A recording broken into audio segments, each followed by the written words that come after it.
दोस्तों नमस्कार, कैसे हो आप सब। आशा करता हूँ अच्छे होंगे। दोस्तों आज है 18 अगस्त 2022 और दिन है थर्सडे का और अभी टाइम हो रहा है दिन के 2 बज चुके हैं।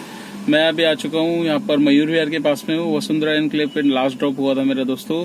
और अभी मैं यहाँ से वसुंधरा एनक्लेव के पास में ही टोल पड़ता है यूपी का, तो मैं यूपी में आ गया था अंदर, क्योंकि मैंने कहा यहाँ से अगर बुकिंग चलेगी तो फिर दिल्ली साइड जाते वक्त एमसीडी टोल मिल जाएगा मेरे को एक्स्ट्रा। तो जिसकी वजह से मैंने कहा यहाँ पे फिर मैंने लंच किया। लंच करके आज मॉर्निंग में दोस्तों मैं निकला था करीब 9:15 बजे, और 9:15 बजे पहले मैंने फर्स्ट हरियाणा टैक्स काटा, क्योंकि मुझे पता था कि पहली बुकिंग गुड़गांव साइड की ही मिलेगी मेरे को, और वही चीज़ हुई, पहली बुकिंग गुड़गांव की ही मिली। तो दोस्तों अभी ये लगा लीजिए सुबह मैं निकला था तो 9:15 पहले गुड़गांव की, गुड़गांव से फिर मुझे 1-2 राइड मैंने वहाँ करी, फिर मेरे को डायरेक्ट मानसिंह रोड की मिल गई, फिर वहाँ से मैं इधर आ गया। तो दोस्तों आज मैं आपसे बात करने वाला हूँ। मेरे एक भाई का मेरे पास कॉल आया था, तो उसने मुझे बताया भैया आप इसके ऊपर वीडियो बनाओ, मेरे साथ ऐसा ऐसा हुआ है।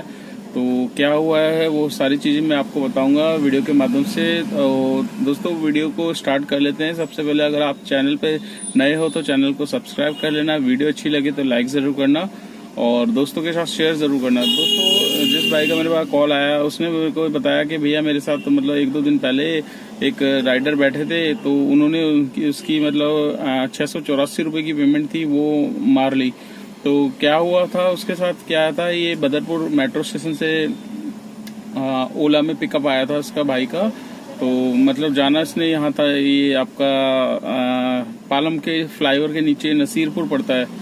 तो नसीरपुर के पास में कोई पकोड़ा पार्क करके जगह है, पता नहीं, हाँ सुना तो मैंने भी ये पकोड़ा पार्क, मगर मैंने मंगलापुरी सुना हुआ है, पर पकोड़ा पार्क पता नहीं। आप में से कोई जानता हो लोकेशन तो मुझे कमेंट्स करना कि हाँ इस नाम की भी कोई लोकेशन है, क्योंकि मैं खुद पहली बार सुन रहा हूँ।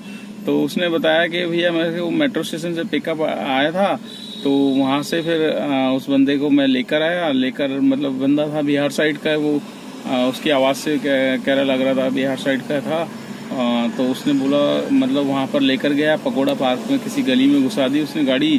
तो मतलब लंबी ट्रिप थी, इसी वजह से ये ड्राइवर भाई भी चला गया। तो मतलब वहाँ पर गाड़ी घुसा दी, वहाँ पर बोलता है कि यार मैं पैसे लेकर आता हूँ अंदर घर से, तो आप यहीं पे वेट करो मेरा। तो मतलब शाम का टाइम था उसका, 7:30-8 बज रहे थे तकरीबन।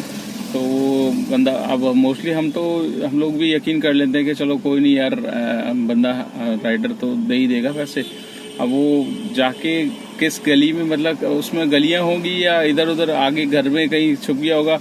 तो गया भाई, 15 मिनट हो गए, 20 मिनट हो गए, बंदे ने बताया। तो कहता भैया मैं देखता रहा, वेट करता रहा, फिर जब नहीं आया वो, उसके बाद मैंने आसपास में पता किया, तो वहाँ से दूसरा आगे जाके दूसरा एक रास्ता था गली में मुड़ने का, तो वहाँ से बंदा फरार हो गया। तो दोस्तों ऐसे ऐसे केसेस भी आ रहे हैं, मतलब राइडर बुक करते हैं, बुक करके पूरा का पूरा कैश पेमेंट उसकी 684 रुपये। देखो 684 रुपये कितना बड़ा अमाउंट होता है। बदरपुर बॉर्डर मेट्रो स्टेशन से आपका नज़ीरपुर के पास में ड्रॉप करना, और फिर वहाँ से आप देखो राइडर की सीएनजी भी लगी होगी, एसी में लेकर आएगा, मतलब ड्राइवर एसी का अलग लगा, और शाम के टाइम कितना 1.5 घंटा कम से कम उसको लगा होगा। तो उसका 684 रुपये का बिल था दोस्तों, वो पूरा का पूरा उस बंदे ने की वजह से मर गया। तो मैंने उससे पूछा, मैं क्या तो तुमने ओला में कंप्लेंट करी थी? तो कह रहा मैंने ओला में कंप्लेंट करी, बट ओला वाले बोलते हैं हम कस्टमर से पहले बात करेंगे। तो कस्टमर का नंबर ही स्विच ऑफ था, तो कह रहे कस्टमर का नंबर नहीं मिल रहा, ऐसे हम दे नहीं सकते। तो अब पूरा का पूरा पैसा गया 700 रुपये का, टाइम अलग वेस्ट हुआ, सीएनजी अलग वो हुई, और उसके बाद ओला ने जो कमीशन काटा वो अलग। तो मतलब कम से कम 200-250 रुपये की कमीशन होगी उसकी, 450 या 500 रुपये मिला होगा 684 रुपये में। तो ये पूरा का पूरा ये लगा लीजिए उस ड्राइवर भाई का नुकसान हुआ। तो दोस्तों ऐसे केस भी सुनने को आते हैं, अगर आपके साथ भी कभी हुआ तो मेरे को कमेंट्स ज़रूर करना है दोस्तों, क्योंकि राइडर भी काफ़ी चालाक हो गए हैं। मतलब ऐसे से कभी उम्मीद नहीं की जाती कि जो कैब बुक कर रहा है वो ऐसा भी बंदा कर देता है। तो आप भी मतलब केयरफुल रहिए दोस्तों। अगर ऐसा कोई मतलब चाहे लेडीज़ हो या जेंट्स हो, देखो सीधा घर के बाहर हो तो ठीक है, अगर इधर उधर कहीं जा रहे हैं तो भैया यहाँ पर पहले बैग रख दे अपना, या फिर मोबाइल रख दे, या फिर मैं साथ में चल रहा हूँ। तो जब तक ऐसा मत छोड़ो। क्योंकि ऐसे छोड़ने से, अब देखो फॉर एग्जांपल उस भाई ने अपना बताया। तो दोस्तों आजकल ऐसे भी केस मतलब सामने आ रहे हैं, मतलब राइडर पैसा लेकर भाग रहा है और ऐसे से बुकिंग्स कर लेते हैं। और मोस्टली ज़्यादातर ये ओला में ज़्यादातर देखने को मिल रहा है दोस्तों। ओला में भी होता है, उबर में भी होता है। उबर में किसी भाई का अगर हुआ तो मुझे कमेंट्स करके ज़रूर बताना दोस्तों, ताकि मैं और भाइयों को अवेयर कर सकूं इस मामले में। क्योंकि देखो, सबसे पहले आपको आप अपने पास या तो स्कैन कोड लगा के रखो दोस्तों। आजकल कैश भी बंदे की दिक्कत है, तो कोई नहीं, हमारे पास स्कैनर है भाई, स्कैन करके मुझे पेमेंट करा दे, ठीक है। मैं कहीं ना जा रहा ना आ रहा, आप यहीं पे मंगाओ और यहाँ पे साथ में बैठो, और आपको कहीं वो नहीं है जाने की। अगर वो बोलता है कि क्या आपको भरोसा नहीं है, तो बोल देना हाँ भैया मैं 2 बार चोट खा चुका हूँ, ठीक है। 2-3 बार बोल दोगे तो बंदा खुद ही समझ जाएगा। क्योंकि यार देखो, ट्रस्ट एक बार ही खत्म होता है। हम भी विश्वास करते हैं, अगर 1-2 बार हमें ठोकर लग जाती है तो हम भी फिर आगे से नहीं करेंगे। तो मेरी उन भाइयों से सभी से रिक्वेस्ट है कि ऐसे अगर फ्रॉड आपके साथ भी हो रहा है तो सबसे पहले आप पेमेंट छोड़ो ही मत, ठीक है। कस्टमर के साथ रहो जब तक, या तो फिर उसको बोलो आप यहीं खड़े रहो, मंगा लो पैसे, ठीक है। क्योंकि ऐसा होता है कि बंदे अब किस घर में घुस रहे हैं, खासकर चलो बड़ी लोकेशन पे, वीआईपी जगह पे आप जा रहे हो, कहीं अपार्टमेंट्स में जा रहे हो, तो वहां तो पता चल जाएगा कि कौन सा कस्टमर था। अब कहीं कॉलोनी में घुस गए। अब ये जो भाई गया था ये कॉलोनी टाइप की थी, अब उसे नहीं पता था कि आगे गली है, और वो वहां से फटाफट भाग गया। अब इसमें आप बताओ ना, ओला रिस्पॉन्स है। पहले क्या हुआ करता था दोस्तों, स्टार्टिंग में मेरे साथ भी हुआ था एक बार। मेरे साथ क्या है कि मेरा पेमेंट तो वो नहीं था, बट एक नाइजीरियन को मैंने उत्तम नगर साइड में छोड़ा था, ठीक है। अब ओला की ही बुकिंग बता रहा हूँ। स्टार्टिंग में मैंने ओला चलाई थी 2 साल, तो स्टार्टिंग में वो उत्तम नगर के अंदर ही अंदर ले गया। तो उस टाइम आपको पता था कि रहता था कि जरा सा भी अगर जो लोकेशन डाली है राइडर ने, अगर उससे थोड़ा सा हम आगे पीछे चले गए 1-8 किलोमीटर या 500 मीटर, तो ओला तुरंत फेयर चेंज कर देता था। तो वही चीज हुई, उसका फेयर या तो 170 या 180 दिखा रहा होगा और तुरंत वो 250 हो गया था। तो नाइजीरियन फिर चिल्लाने लगा, कहता how can possible, this is not ये वो, तो ये बाबा I am not giving you, मतलब नोट फेंक के और सीधा चला गया। अब मुझे भी समझ में नहीं आया यार ये करा गया है। अब उससे नाइजीरियन से लड़ थोड़ी नहीं सकते हैं।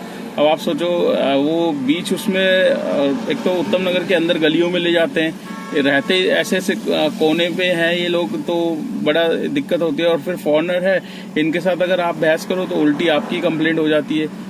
तो मैंने उस टाइम क्या किया कि मैंने तुरंत ओला के कस्टमर सपोर्ट में फ़ोन किया, उसको बताया भाई ऐसी ऐसी दिक्कत है, फेयर पूरा नहीं देकर गया, 60 रुपये मेरे को कम देकर गया है। तो उस टाइम तो मेरे को ओला ने तुरंत पैसे वापस कर दिए थे। तो स्टार्टिंग में क्या है कि दोस्तों काफ़ी ड्राइवर भाइयों के साथ होता था, तो वो ओला ऊपर रिटर्न कर देता था। पर बीच में इस चीज़ को ख़राब हम ही लोगों ने किया है। कई ड्राइवर भाई इसका फ़ायदा भी उठाते थे। फ़ायदा किस हिसाब से उठाते थे कि मतलब पूरी राइड कर ली, पैसे ले लिए राइडर से, या कुछ फैक बुकिंग डाल दी और उसमें आउट स्टेशन चले गए, आउट स्टेशन से बोल दिया कि मतलब अपने काम के लिए, और फिर वहां से बोल दिया कि मेरे को पैसे नहीं मिले। तो ये चीज़ें समझ लीजिए खराब भी हम ही ने करी है, जिसकी वजह से काफ़ी ओला उबर में कंप्लेंट्स भी आना स्टार्ट हो गई थी। तो फिर ओला उबर ने दोनों ने डिसाइड किया था कि अब जो मतलब नए ड्राइवर लगते हैं तो उनको 1 या 2 बार सिर्फ पैसे दिए जाएंगे। इसके बाद क्या है कि इन्होंने देना बंद कर दिया। अब क्या है कि अब ये ऐसा करते हैं कि पूरा मतलब कस्टमर से बात करते हैं किसी भी चीज़ में, चाहे आप टोल आपका ऐड नहीं हुआ है। ओला में मोस्टली आपने देखा ही होगा, टोल जब ऐड नहीं होता तो ओला के सपोर्ट में आप कॉल करते हो तो ओला वाले यही बोलते हैं कि आप वेट कीजिए, हम कस्टमर से पहले कंफर्म कर रहे हैं। मतलब हमारी बात का बिल्कुल भी यकीन नहीं करते ड्राइवर का, पहले वो कस्टमर से कंफर्म करते हैं, फिर उसके बाद जब उनको लगता है तब जाके वो 100 रुपये टोल के ऐड करते हैं। तो ऐसे भी बैड एक्सपीरियंस रहे हैं। तो आपके साथ भी कोई एक्सपीरियंस बैड रहा हो तो मेरे को कमेंट्स बॉक्स में ज़रूर बताना दोस्तों कि ऐसा ऐसा आपके साथ भी हुआ है। तो ये लगा लीजिए कि अब आगे से आप लोग, इस भाई के साथ तो हुआ गलत, तो आने वाले टाइम में आप लोगों के साथ या किसी और भाई के साथ ना हो। तो इसीलिए मैं इस वीडियो के माध्यम से बता रहा हूँ कि आप कैश की पेमेंट को या तो स्कैन कोड से ले लो, सबसे बढ़िया बेस्ट तरीका है, या फिर राइडर के वहीं पे उसको बोलो भाई आप बुला लो, पैसे मंगा लो, मेरे साथ ऐसा हो चुका है, मैं अब किसी के ऊपर ट्रस्ट नहीं कर सकता। तो दोस्तों ये एक अपडेट देना था। और अभी टाइम हो रहा है 2:30 बज चुके हैं बातों बातों में। और अब मैं यहाँ से देखता हूँ, ऑन करता हूँ डिवाइस को और कहाँ की बुकिंग मिलती है नेक्स्ट, और शाम तक की टोटल अर्निंग कितनी होगी। तो अभी की जो अर्निंग है आप यहाँ साइड में देख सकते हैं, मेरी 1100 कुछ रुपए की अर्निंग है। और शाम तक की जितनी भी होगी वो मैं आपको शाम के टाइम में बताऊंगा। तो वीडियो को एंड तक जरूर देखिएगा दोस्तों, और ज़्यादातर शेयर जरूर कर देगा। जितना ज़्यादा शेयर करेंगे आप उतने मेरी वीडियो आगे उन भाइयों के पास पहुंचेगी जिनको ओला उबर के बारे में अपडेट चाहिए, नॉलेज चाहिए। ओला उबर में काम कितना है, नाइट में कितना काम है, कौन सी गाड़ी ले कौन सी नहीं ले, ये सारी चीजें मैंने वीडियो के माध्यम से बता रखी है। तो उनको उन भाइयों के पास भी मेरी वीडियो पहुंचेगी। तो ठीक है दोस्तों, फिर मिलते हैं शाम के टाइम और पूरी अर्निंग में बताता हूँ आज का कितनी सीएनजी लगी, कितना काम हुआ। ठीक है दोस्तों, मैं अभी आ चुका हूँ नजफगढ़ साई मंदिर के पास। मुस्तफाबाद है यहाँ पर, और वहाँ पर साई मंदिर के पास ही जस्ट अंदर की तरफ ड्रॉप हुआ था।